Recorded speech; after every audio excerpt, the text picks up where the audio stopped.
langsung ke gambaran, wah katanya nggak tahu lagi kabar hanyar nih. Apa kabar hanyar?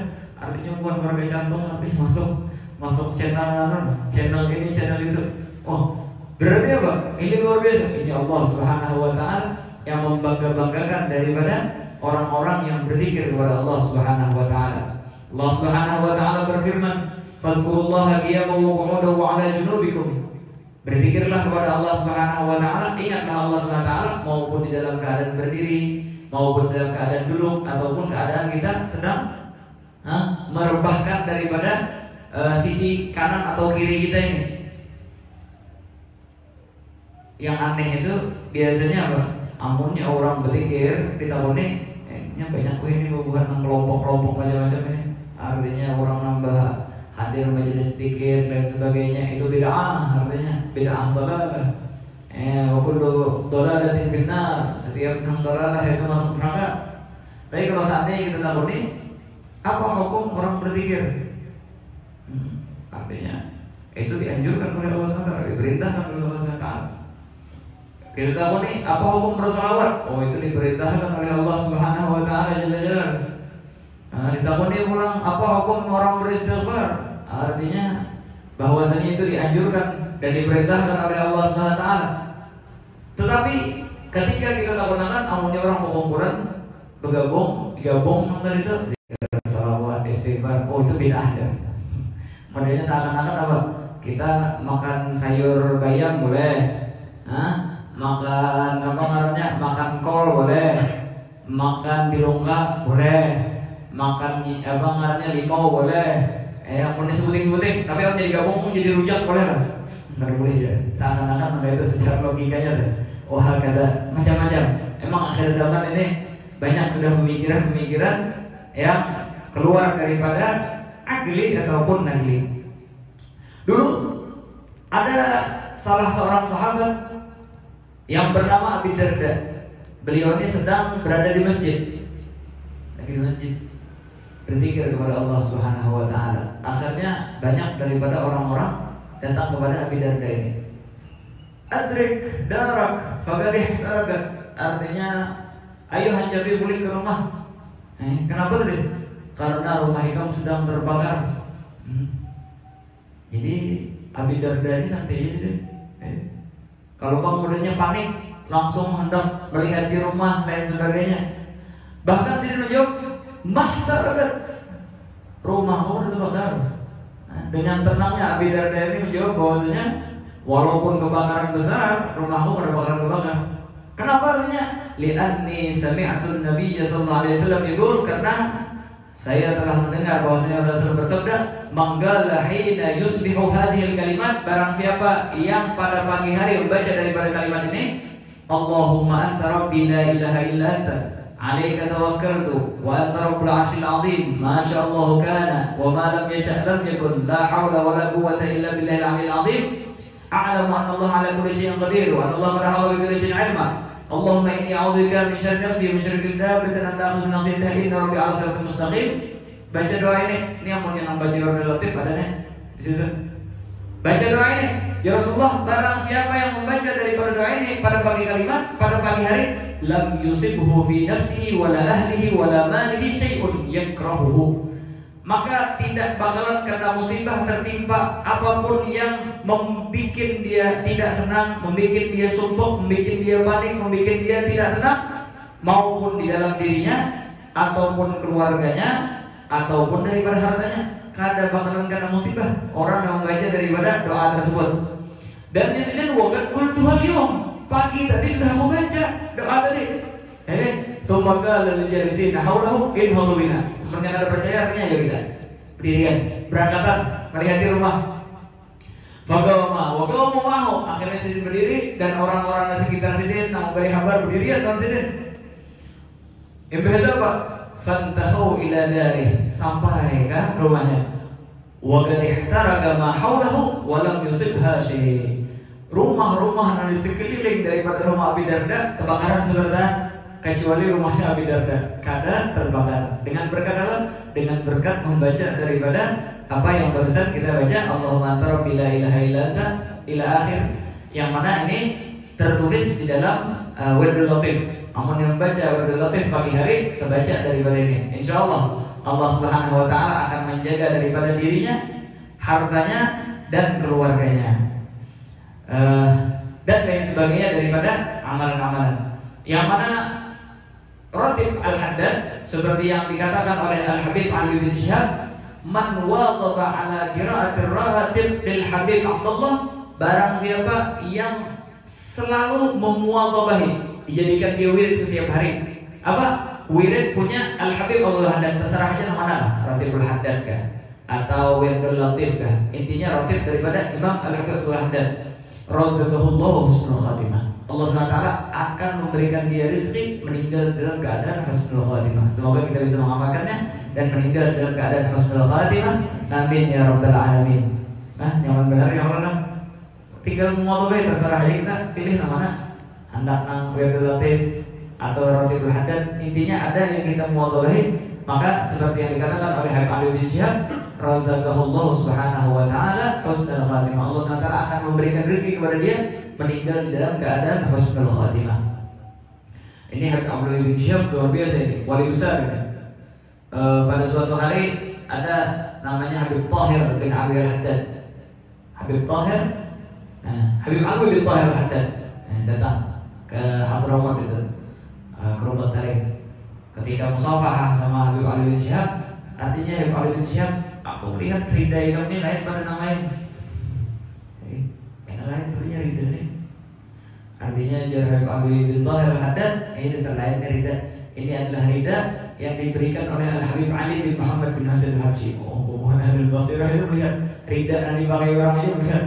Makanya biasanya santri-santri itu melihat kulit berupa dengan ridai-ridai buru-buru di sana. Karena apa? Tabarruk dengan ridha tersebut. Hakadha radhiyallahu subhanahu wa ta'ala anhum ajma'in. Habib Zaid bin Sufyan saja luar biasa sih. Amunnya orang ada hendak minta ridha sih balik. Siapa aja santri, amatnya ramai benar bukan santri sebenarnya minta ridha sih. Imbahnya kan ada dihurupi, ada paham tentang santri ini sih juga. Jadi ada salah orang ngambil artinya ngambil jurung, artinya nih paling gak ada dihurupi kan. Kenapa? Habis tidak biar kena mana diambil orang terus juga pentingan. Jadi bukan santrinya artinya dihurupi ridha dan sebagainya. Dan luar biasa habaib di Hadramaut itu kalau kita hurupi ridha sedikit apa aja biasanya.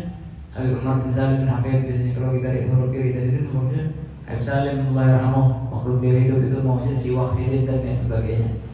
Wa hakadha radhiyallahu subhanahu wa ta'ala anhu ajma'in. Ainul Tarim beliau iklannya Habib Ali bin Syihab ini. Di dalam Jawahirul Uluyyah ini masalah zikir lah kita disuruh berzikir tadi. Di antaranya tadi kita memuwadhabahi daripada Allah mantara bila ilaha ta'ala tawakkaltu ila akhirih. Di antaranya juga ada dulu salah seorang daripada sahabat namanya Auf bin Malik al-Ashja'i datang kepada Nabi Muhammad SAW. Ketika datang, beliau ini mengadu kepada Nabi SAW daripada kefakirannya, kemiskinannya. Artinya ulun ini fakir, miskin. Gimana apa yang Rasulullah? Nah kebetulan artinya anak ulun ditawan. Ngaran anak ulun ini Salim ditawan oleh orang-orang musyrik dan bubuhannya ini minta tebusan. Sedangkan ulun ini orang miskin. Orang kan tidak bisa apa-apa. Kayak mana menebus anak ulun ketika ditawan daripada orang kafir. Akhirnya ada amalan wahai Rasulullah nang ulun amalakan lawan bini ulun, soalnya bini ulun nanti menangis banget di rumah nih, anak ditawan oleh para musyrikin. Maka kata Rasulullah SAW, ittaqillah, takwalah kepada Allah SWT, wasbir dan bersabarlah, wa amuruka wa iyyaha an tastaghfiru min qawli la haula wa la quwwata illa billahil aliyil azim. Dan aku memerintahkan kepada engkau dan istrimu untuk memperbanyak daripada bacaan la haula wa la quwwata illa billahil aliyil azim. Ini yang diperintahkan oleh Nabi SAW. Akhirnya boleh siapa? Auf bin Malik al-Ashja'i ini menghabarkan kawan bininya. Akhirnya diamalkan daripada la haula wa la quwwata illa billahil aliyil azim. Kata lawas, nah anaknya boleh membawa 4.000 kambing. Padahal anaknya ditawan. Anaknya ditawan. Imbah diamalkan la haula wa la quwwata illa billahil azim. Sekalinya bulik anak ini dengan tanpa ditebus, bahkan membawa 4.000 kambing. Bingung aja apa nih? Artinya kayak apa nih? Ada yang merebuskan atau apa? Ada artinya. Kemarin artinya. Ada tahu juga. Bahaya artinya. Bobohan sedikit nilainya. Kandang ulun di lapasnya. Tempat ulun ditawan. Inya tigalangan dan kena beli lagi. Dan kambingnya inya kembali diparah lawan kandang ulun ditawan. Keluarnya ulun bawa kambing ini artinya ghanimah daripada orang kafir tersebut. Ini berkata apa? Membaca daripada la haula wala quwwata illa billahil azim. Makanya para ulama mengatakan man ablaga aw iftakar, siapa yang di dalam keadaan fakir, miskin, karena miskin apa? Falyukthir min qiraati la haula wala quwwata illa billahil azim. Maka banyak-banyak membaca daripada la haula wala quwwata illa billahil azim. Di dalam hadis Nabi Muhammad SAW bersabda, "Man kanat lillahi 'alaihi ni'mah wa ahabba baga'aha falyukthir min la haula wala quwwata illa billahil 'aliyyil 'azim." Siapa yang diberi nikmat nih? Kita kan macam-macam diberi nikmat setiap hari dari Allah SWT diberi nikmat. Dan hendak supaya nikmat tadi tetap kada hilang daripada kita. Apa tipsnya nih?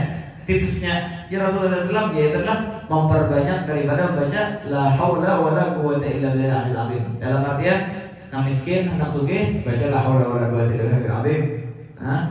Nang sugih supaya jangan bangkrut, perbanyak daripada la haula wala quwwata illa billahil azim. Di dalam hadis lain disebutkan la haula wala quwwata illa billahil azim. Innaha kanzun min kunuzil jannah. Itu adalah daripada harta karun atau harta simpanan daripada simpanan surga. Wa innaha dawa'un min tis'atin wa tis'ina dan itu adalah obat daripada penyakit sampai 99 penyakit. Adnahal ham, dan paling ringannya yaitu adalah ketika kita merasa sumpah atau mau kepala. Apa tadi obatnya? Ini tadi, yaitu adalah la haula wala quwwata illa billah. Dalam artian apa? Menyorong mau kepala, bayangi la haula wala quwwata illa billah. Mau memperbanyak perbanyak daripada la haula wala quwwata illa billah. Amunnya sudah sugih juga supaya nikmat tersebut tetap larinya, maka memperbanyak daripada la haula wala quwwata illa billahil aliyyil azim. Wa hakadha. Para ulama memerintahkan kita dan menganjurkan kepada kita untuk memperbanyak daripada berzikir kepada Allah Subhanahu wa taala dengan apapun daripada anwa'ul zikir, maupun dengan la haula wala quwwata illa billahil azim, atau dengan dia membaca daripada apa yang telah disusun oleh para ulama. Bahkan di dalam hadis disebutkan yang diriwayatkan oleh Al-Imam At-Tabrani dan Al-Imam Ismail Al-Asbahani bahwasanya barang siapa yang membaca jazallahu anna sayyidina Muhammad sallallahu alaihi wasallam ma huwa ahluh at'aba 70 katiban alf sabah. Siapa yang membaca jazallahu anna sayyidina Muhammad sallallahu alaihi wasallam ma huwa ahluh, ini di Wardul Latif ini ada. Sekalinya yang baca, apalagi punya 3 kalinya baca. Sekalinya baca itu pada waktu subuh, makanya memolah bebuhan malaikat 70 ekor menulis sampai 1000 hari, 1000 subuh kada tuntungnya menulis itu. Ayo 1000 subuh lah. Kita ini setahun itu 360 hari. Berarti 360 kali 3 tahun itu 1080 hari. Dalam artian apa? Orang yang membaca jazallahu anna sayyidina Muhammad sallallahu alaihi wasallam ma huwa ahluh, itu pahalanya apa? Tuhan malaikat kauyuhan menulis. Dan tulisan malaikat ini karena kayak kita bertulis tangan, lebih canggih daripada komputer, lebih canggih daripada komputer, laptop dan sebagainya. Bahkan ini kan macam-macam ini. Ada yang langsung suara aja, baca la ilaha illallah, diumpatinya la ilaha illallah, baru mengetik diumpatin dan sebagainya. Malaikat itu ajhizahnya atau alat-alat lebih lengkap daripada apa yang di dunia ini. Itu 70 itu malaikat menulisnya selama 1000 hari ada tutup daripada pahala jazallahu anna sayyidina Muhammad sallallahu alaihi wasallam. Dalam artian 3 tahun 80 hari pahalanya apa? Kada ketulisan, kada kecatatan daripada para malaikatnya Allah Subhanahu wa taala jalla jalaluhu wa ta'ala Allah. Fa'alaika bihi, Oleh karena itulah kita hendaknya memperbanyak daripada zikir kepada Allah Subhanahu wa taala.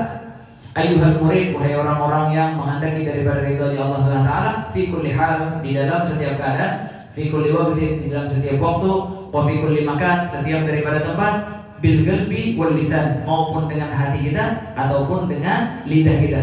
Nanti insyaallah akan kita terangkan masalah zikir bil qalb, zikir bil lisan dan lain sebagainya di pengajian yang akan datang insyaallah bitaufiq wallahu subhanahu wa ta'ala a'lam bissawab. Kita menyambung fikih dulu. Bismillah, alhamdulillah, wassalatu wassalamu ala sayyidina Rasulillah Sayyidina Muhammad bin Abdullah wa ala alihi wa sahbihi wa mawalah. Amma ba'd.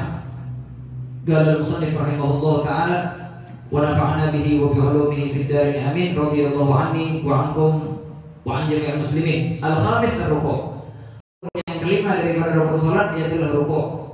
Dalilnya yaitu adalah Al-Kitab, Al-Quran Al-Karim, was-sunnah, sunnah nabawiyah, dan ijma' daripada para ulama. Yang mana ruku' ini secara bahasa yaitulah inhina, kita memerengkan daripada badan, mencondongkan daripada badan. Adapun secara syariat yaitu adalah kita mencondongkan dengan cara-cara khusus yang bakalan diterangkan di matan ini. Oleh karena itulah di sini akan disebutkan daripada agal ruku' dan malu ruku'.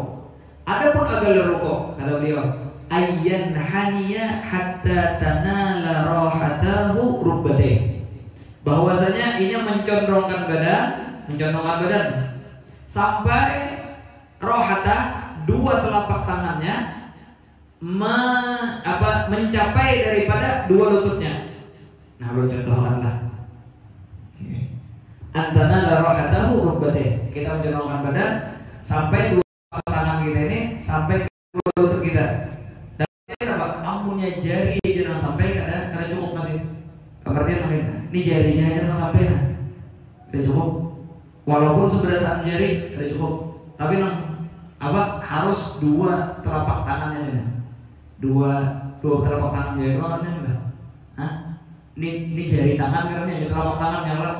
Ya sebenarnya orang nyebut telapak tangan bang, tapi yang dimaksud dengan telapak tangan yaitulah ini rohata atau telapak jari selain daripada jari-jarinya, itu rohata namanya. Itu sampai ke rukbatih, antara rohata rukbatih. Ini paling sedikit nih kayak gini. Ampunnya anak kemarin akan datang. Dalam artian namanya kayak ini, ada cukup masih. Kayak ini ada cukup masih. Seberatan ini sangkut, ada cukup juga masih. Nah, sampai ini diserah bujur karena rohata ini dua daripada tangan ini, rukbatih daripada dua ini. Di sini kan ayyan haniya hatta tanala rohatahu rukbatih. Walaupun tangannya kan mencapai, tapi sekadar kayak ini tangannya kan mencapai kayak ini aja tangannya. Atau ini kan jadi masalah. Ini agak low tapi masalah sunnahnya akan datang sempurnanya. Tapi sepaling sedikitnya nanti sampai Allah. Sekiranya sampai rohata rukbatih itu sudah cukup. Walaupun tangannya jangan bayun, maksudnya bayun karena ada pembatal sembahyang karena bergerak 3 kali mutawali ya. Tapi yang punya tempat bacanya atau di atas kali mana, maka itu sudah cukup. Ayat hanya hatta tanala rohatahu rukbatih. Dan hatta tanala rohatahu rukbatih dirun ulama yakinan, yakin. Karenanya kalau bang modenya kira-kira kan bang sudah, kira-kira sampai bang sudah. Karena tadi gara-gara tangannya karena dijapaikannya, lalu ini pennya sampai sudah ya. Lah harus bujur-bujur karena antara tangannya nenek lawan rukbatih. Amunnya perkiraan aja makanya bagusnya japai ya sudah. Jangan sampai jangan harus yakinan. Rohatahu wahuma ma'adal asabi' minal kaffain, yaitu dan keduanya itu yaitulah kata para ulama telapak tangan selain daripada jari jemarinya ini. Jari jemari itu kada cukup. Rukbatih law wada'ahuma 'alaihima 'inda i'tidali khilqatih. Dan ini pastinya kalau seandainya mau tadi khilqah, bahkan kan ada jurang tangan ke hadapan. Pak, kita umpati namu tadi khilqah. Kalau ekornya kebetulan tangannya kayak ini aja harus sampai ujur. Nang sekiranya orang mau tadil sampai kada Ini rata-rata mau tadi bang. Kalau seandainya ada yang ada mau atau kepanjangan tangannya, berlebihan pada orang, maka kita kan apa? Mau empati daripada mau tadi dulu khilgah. Terus yang kedua yaitu apa? Kita sampai telapak tangan ke mana ngarannya, ke lutut ini dengan tanpa inkhinas. Apa inkhinas? Yaitu adalah kita ma'ayyakhidu ajizatahu, merendahkan posisi daripada pinggul. Ayyakhidu ajizatahu wa yarfa'u a'la, dan dia mengangkat bagian atas. Wa yuqaddamu sadrahu, dan inya mengedepankan daripada dadanya. Contohkanlah inkhinas karena dicontohkan oleh Syekh Muhammad di sini berdiri.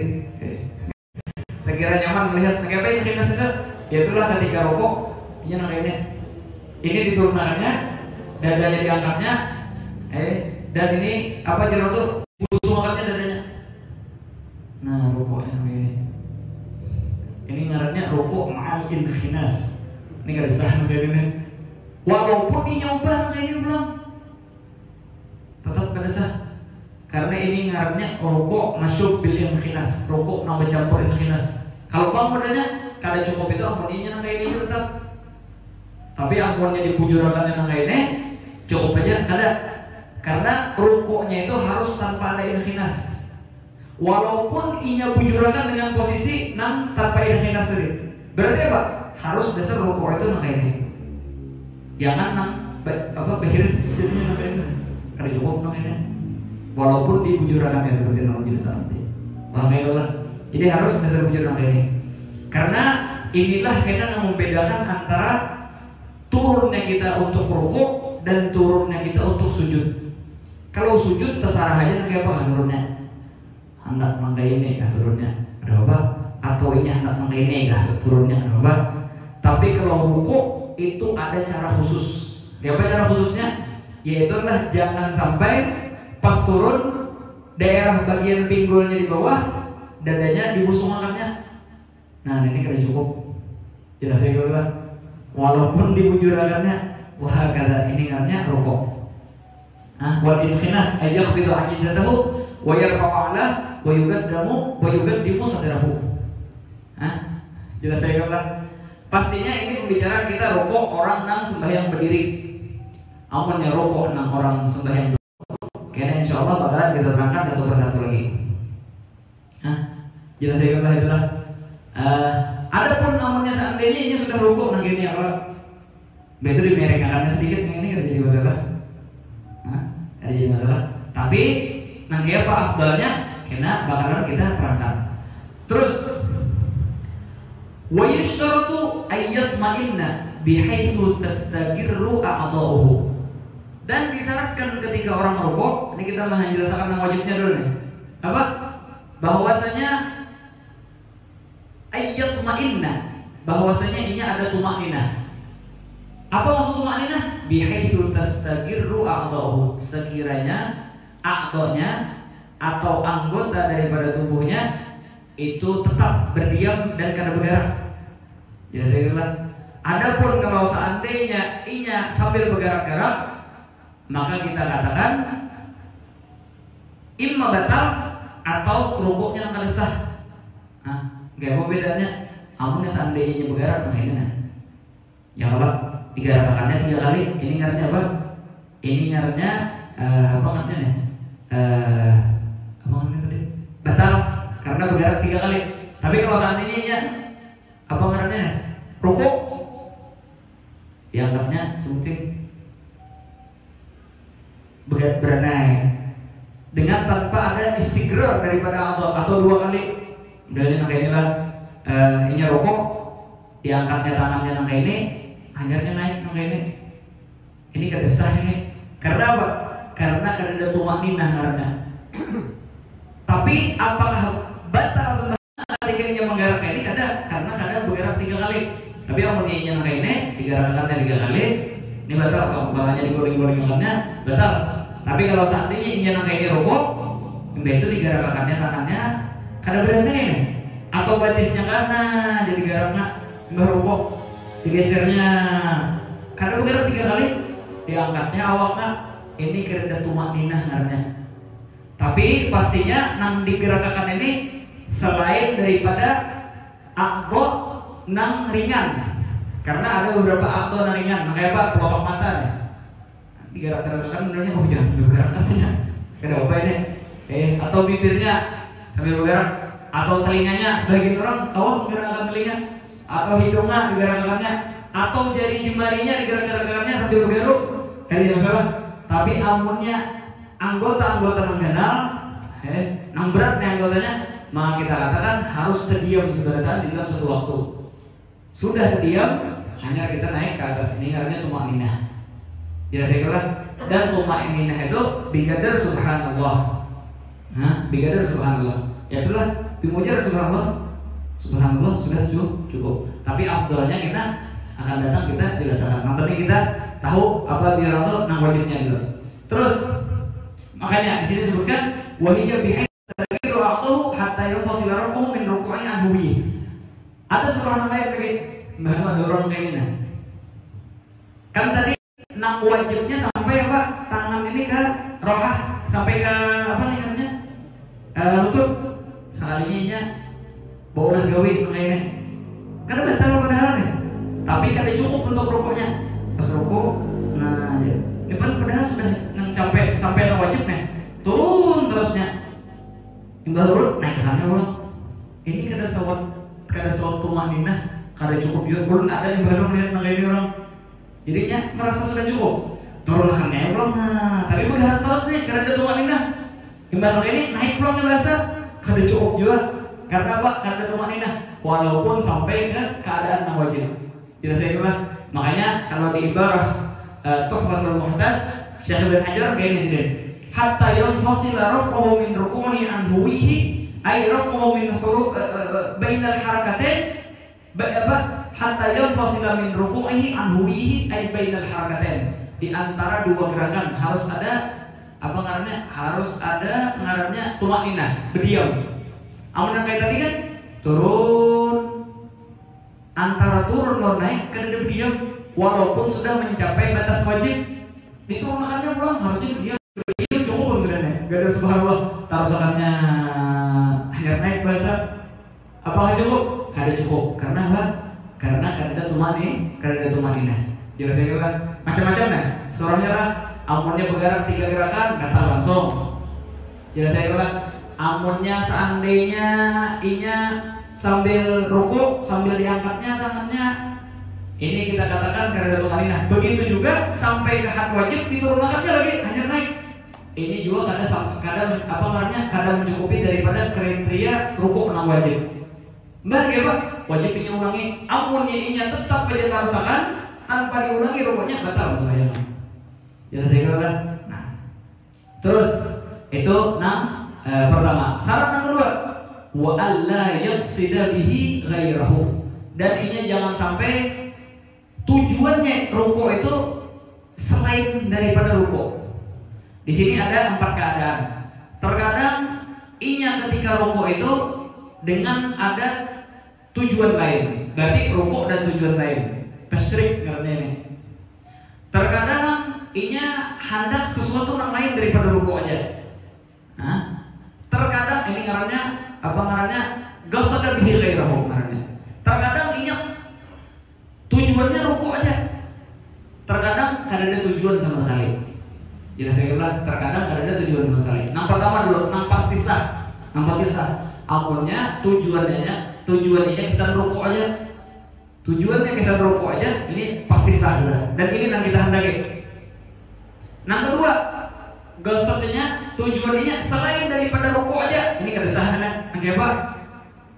Pas lagi sembahyang, mengingat gugur. Pas kebetulan waktu rukuk, ini kada ingat lagi kisah rukuk nih. Sekira duit aja diambil orang. Ya saya bilang, diambil. Tanpa mengingat daripada rukuk. Tujuan dasar kan kalau di dusta ini yang tahu udah dusta. Nya tahu kan siapa pun niat tuh. HP kan laptop gugur atau apa gugur. Amas kah ya Allah gugur binian gelang bener-bener teng ya gugur. Lalu apa deh akhir langsung Kali ingat lagi di rukuk hendak mengambil emas saja. Ini apa? Pengaruhnya hendak selain daripada rukuk aja. Apa hukumnya? Ini kada sah pasti sudah. Sisa dua masalah lagi. Apa? Tasyrik. Apa tasyrik? Digabungkan antara rukuk dan selainnya. Nah ini cukup ini. Jadi inya rukuk sekaligus mengambil emas nang gugur gede. Nah ini sah ini. Sama orang pertama. Nang terakhir itu itlaq. Kada ada tujuan apa-apa. Kada ada tujuan apa-apa. Karena ada kisah mengambil emas, karena ada kisah rokok, kan banyak juga orang asal rokok aja. Ini itlaq namanya. Bagi para yang berdoa Fatihah, baru kan ingat nama lagi asal lompat beras saja. Ini dengan tanpa ada tujuan rokok, gimana bahaya dan sebagainya. Ini karena itlaq. Cukup apa kada? Maka itlaq ini cukup dengan syarat kada ada soref, kada ada memalingkan gerakan rokok itu daripada sesuatu yang lain. Nah, apa? Contohnya, misalnya, ini kan rokoknya. Terkadang kadang ada sore, kadang ada memalingkan sama sekali. Kadang ada habar, kadang ada angin, kadang ada apa, kadang ada angin, kadang ada hujan. Waktu rokok ya rokoknya. Dengan tanpa mengatakan daripada rokok. Ini cukup ini. Terkadang apa? Kebetulan sebenarnya ada orang main bola kasti kan di belakang. Ada main orang bola kasti. Sekalinya pastinya hendak rokok, ada namanya para bola kasti mulai belakang, sur, laju ke bola kasti. Sayangnya pastinya rokok, tanpa mengingat daripada rokok, bola kasti lewat di belakang, sur. Ini apa? Ini ada sore sekarangnya. Ini kesan rokok kesan meluputakan bola kasti ya. Nah, amunnya ada sore ini, harus ini ada gosok rokok. Amunnya karena sorif, maka kita katakan bahwasanya sudah cukup. Jelas ya kan? Atau umurnya ada orang nempelin kan di belakang. Wah, ini orang repet nah pas lagi sembahyang. Padahal ada sini aja ada kebetulan. Akhirnya orang lihat, ini tadi rokok gara-gara apa ngaruhnya bulu botakan nempelingan orang enggak? Atau hendak rokok kah? Ini karena itlaq tanpa mengingat ini tanpa mengingat itu, ini kebetulan rokok ada sorif. Maka itu jawaban ulama ada cukup. Harus diulanginya rokoknya. Tapi amunnya tanpa ada sorif, maka yang biasa di masjid dan lain sebagainya, maka kita sudah cukup. Berarti apa? Kalau yang pertama rukuk aja hendak itu sah pasti sudah. Amunnya hendak selain rukuk aja, maka kita katakan pasti ada sah sudah. Digabungnya antara rukuk dengan selainnya, maka kita katakan juga cukup. Amunnya itlaq, kita lihat ada sesuatu nang lain kah atau kada? Amunnya ada sesuatu nang lain, kada sah, harus diulang rukuk.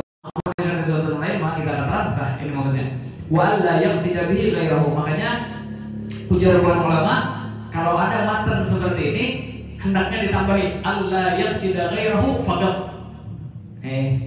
Alla yaqsida ghairahu faqat. Inya kadada menuju sesuatu yang lain daripada rukuk aja. Modelnya hendak mengambil emas saja kah, mengambil pulpen nang gugur aja kah, kopiah nang gugur aja kah dan sebagainya. Karena amunnya itlaq ada tafsirnya. Amunnya tasyrik ini gabung ada jadi masalah juga. Apakah lagi amunnya kesan rokok aja. Jelas saya kira. Ini kesan apa tadi disebutkan ini? Karena ada masalah di sini yang sangat jelas daripada sharif. Apa? Yaitu falau hawa li tilawatin faj'alahu ruku'an lam yakfihi. Kayak apa masalahnya? Jadi ini kebetulan membaca surah tilawah, surah sejadah. Jelas saya kira kebetulan ini anak apa lagi membaca surah faida quri'a alaihimul Qur'an la yasjudun. Apa? Kita hendak sujud dia, kada hendak rukuk kada. Sekalinya pas sudah sampai di keadaan rukuk bahkan jadikan sujud akan sakit pinggang artinya dia rukuk aja cukup kada. Maka kita katakan kada cukup. Karena dua ilah di sini. Ada dua sesuatu yang menyebabkan kada sah. Yang pertama yaitu apa? Cara untuk rukuk dengan cara untuk sujud lain. Seperti yang jelaskan. Rukuk itu harus tanpa inkinas. Kalau sujud terserah aja namanya apa? Itu satu. Yang kedua yaitulah tujuannya ketika memiringkan badan tadi untuk apa? Untuk bacaan tilawahnya, bukan untuk sujudnya. Makanya kita katakan kada cukup. Jelas saya kira. Jadi ingin baca ayat tilawah, imbah itu apa? Inya pertama hendak kesan sujud tilawah. Sekali sampai keadaan rukuk, bahkan jadi artinya. Nah ini pas saya sudah rukuk nih, olah kita rukuk, sah nggak? Maka kita kan nggak sah. Karena apa? Pertama, cara turun untuk sujud dan rukuk berbeda. Walaupun kebetulan pas tepat ini dengan cara rukuk tadi, kita kan tidak cukup karena berbeda cara. Nah kedua yaitu apa? Dosennya di sini bukan untuk rukuk. Dosennya tadi apa? Kesan sujud. Imbah itu dirubahnya jadi sujud daripada rukuk. Maka kita sebagaimana orang tadi gugur pulpen, gugur emas, hendak mengambil emas saja. Kebetulan nantinya ini tempat rukuk jadi akan rukuk aja. Karena cukup harus diulang. Bagaimana cara mengulangnya? Berdiri dulunya hanya rukuk bahasa. Jelas saya kira berdiri dulu hanya bahasa. Amun yang ada ditaruhkannya aja sujud dan sebagainya, maka kita katakan bahwasanya apa? Batal daripada sembahyangan. Jelas saya kira ini masalah rukuk ini. Nah, terus di sini ada disebutkan daripada beberapa masalah. Kenapa? Yang pertama, lau syakka wa huwa sajid hal raka'a. Jadi ini sudah sujud nih, sudah sujud. Aku tadi sudah rukuk kan belum? Nah, tidak saya kira. Ini ada beberapa masalah di sini. Terkadang ini ketika sujud tadi, ini syak artinya sudah rukuk kan belum? Terkadang ini artinya aku rukuk tadi, tapi bertumakninah kan ada. Kan dua masalah berbeda adalah. Masalah yang disebutkan di sini apa? Ini pas keadaan sujud, syaknya artinya aku tadi sudah rukuk belum? Berarti apa syaknya? Sudah rukuk belum? Maka kita apa? Lam yakfihi. Karena cukup. Terus apa? Walazimahul intisab fawran. Wajibnya berdiri secara spontan. Berdiri kesan giraah seakan-akan hanya ingin rukuk. Ampun ya ingin taruh saran aja batal sembahyangnya. Jelas saya kira itu satu masalah. Masalah yang kedua apa? Pas kali sujud, artinya aku ingat sudah rukuk, tapi sudah tumakninah belum kan? Maka kita katakan bahwasanya taruhkan aja sudah. Kada perlu diulangi. Karena apa? Ininya sudah yakin bahwasanya rukuk, tapi cuma syak apakah ini tumakninah apakah kada. Ini karena ada di dalam istilah bahasa itu syakka fi aslih, ada syakka fi ba'dih. Syak di dalam apakah digawi apa kada, ataukah sudah digawi tapi sempurna syaratnya apa kada. Amunnya syak di dalam gawiannya sudah apa belum, wajib diulang. Tapi amunnya gawiannya sudah tapi syaratnya mencukupi kada, maka kita akan kada wajib diulang. Ini maksud ibaratnya. Walau syakka bahwa sajid haraka lazim al-intisab fawran summa rukuk. Wala yajuzu lahu qiyam raki'an. Artinya kayak ini sudah urunkan tadi artinya kali ingat rukuk. Kali ingat rukuk nih. Berarti berdirinya pasti sudah. Mau berdiri gara-gara i'tidal atau berdiri dengan gara-gara baca Fatihah? Ya Allah, berarti berdirinya sudah digawe. Dan sekarang mau keadaan sujud, karena mungkin urunnya sujud kecuali ada berdiri sebelumnya. Bapak apa? Berdiri dalam keadaan rukuk. Maka ini aja langsung. Cukup apa? Kada cukup. Terus apa? Wajibnya berdiri dulu hanya rukuk. Kenapa? Alasannya yang ulun sebut pertama tadi. Karena turunnya kita untuk sujud tidak seperti turunnya kita ketika rukuk. Rukuk itu ada cara khusus, yaitulah jangan sampai ada inkhinas. Beda kalau sujud pakai apa? Hendak pakai ini hampir tahu. Nah, kalau yang modelnya hendak olah gawe kita kurang kemarin. Nah, jadi rukuk. Nah, didulukannya ini. Nah, pokoknya apa sujud kan? Sah. Karena jadi masalah. Karena ada hayah maksus di dalam sujud. Tapi kalau rukuk ada kawa harus dengan cara yang tanpa inkhinas. Makanya wajib kita berdiri supaya apa? Supaya turunnya kita ke rukuk dengan syarat-syaratnya. Jelas saya bilang, amunnya kita langsung rukuk, turunnya kita berdiri apa? Itu ada pasti bercampur dengan inkhinas. Jelas saya bilang, inilah yang disebutkan oleh para ulama. Nah, dan yang sebagainya daripada permasalahan di sini. Nah, insya Allah jelas saya bilang, ada pertanyaan kah kira-kira masalahnya? Nah, kita tutup dulu lah. Allah Subhanahu wa ta'ala a'lam bis-shawab. Subhanallah wa bihamdika asyhadu an la ilaha illa anta astaghfiruka wa atubu ilaik. Sallallahu ta'ala ala sayyidina Muhammadin